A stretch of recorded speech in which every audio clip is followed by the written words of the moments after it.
Hi, Heather from SalesFolk, and instead of doing my usual cold email tip for the week, I wanted to talk about something different. We are so lucky to be alive today for many reasons, for medical care and beyond, but especially for work opportunities, full-time, but also freelance, contract, even the ability to start your own company. But a lot of these opportunities require one thing in common, and that is the ability to work remotely. What I want to do is share 4 tips that will help you if you're either working remotely right now or you're considering doing it, whether it's part-time or full-time. These tips are based on my own experience, but also on managing 40+ people at SalesFolk. The first thing that you need to think about when you're working remotely is time. You basically need to be religious with your time. It's really easy when no one's looking over your shoulder to waste a lot of time and not get anything done. I don't just mean going on YouTube and watching a lot of SNL videos or whatever your guilty pleasure might be, but I also mean doing work that's not the most important work or the work that your job is evaluated on. It's very important, number one, to really be honest with yourself about what you should be doing and when and what the goals are. But it's also important to understand how you work well, and it's different for everyone.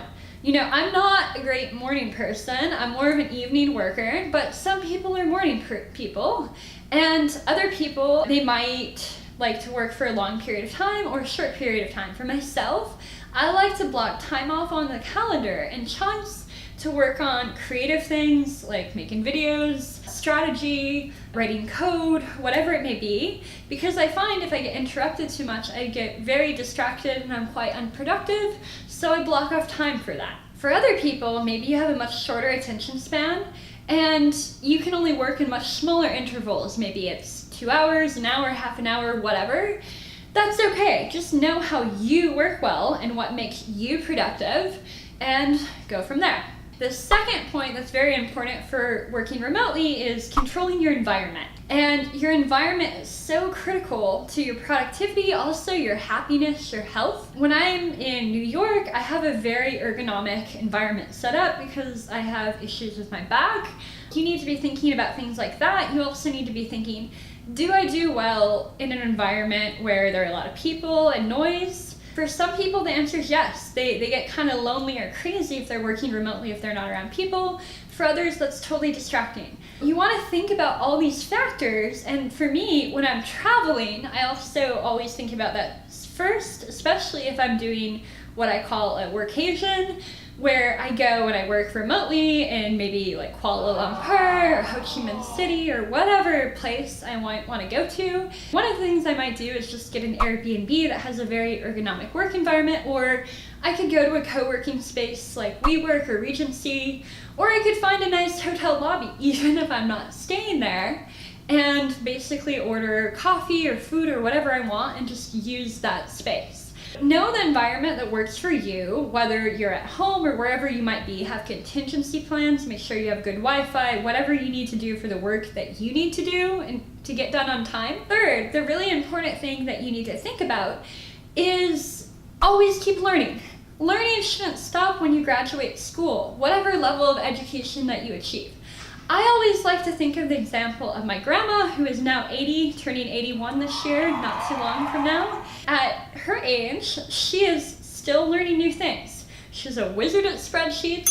She attends webinars probably about once a week, twice a month, to learn new things, also to participate. I think sometimes she's the co-host of them, I don't really know. She also attends conferences, she's reading, she's interacting, she's learning. No matter your age, no matter what your profession is, you need to keep learning, especially because technology is changing so fast. And part of what makes you effective and productive as a remote worker, anyone, is the fact that you understand how to use these tools well, that you're comfortable with them, and that you know the shortcuts and things to be fast at them. And just because you know how it works now doesn't mean that there won't be a new product or that there'll be a feature update or some kind of change that totally makes everything different.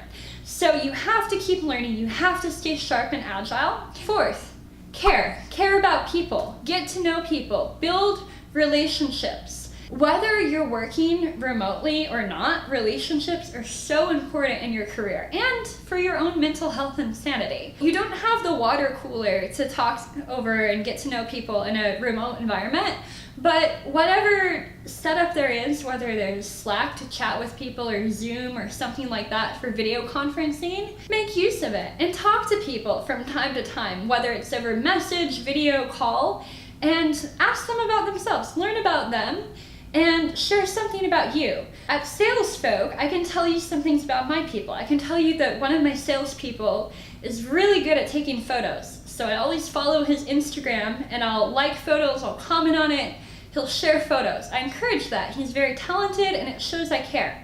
Another salesperson loves hiking. Another one loves skiing and snowboarding. Things like this.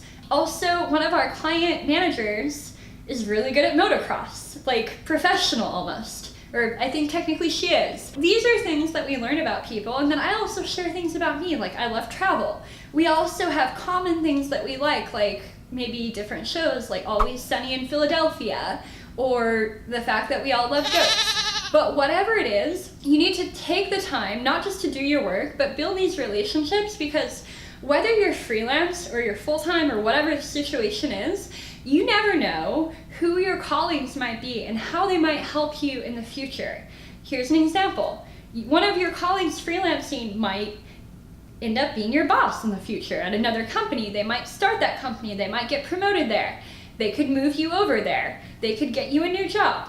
They could help you move if you're moving to another country or another city. We've had all these things happen at SalesFolk, and that is why you need to take the time to care and get to know people. If you want to work remotely, you can always check out SalesFolk. We're always hiring, both full-time and contract, part-time, freelance, whatever you want to call it. We'd love to have you if you share these same values. And if not, just check out the resources on our website. We have different things about remote collaboration as well as sales and marketing tips. But that's it for now. We didn't really discuss cold email, but I'll still say it anyways. Happy cold emailing. Cheers. Bye.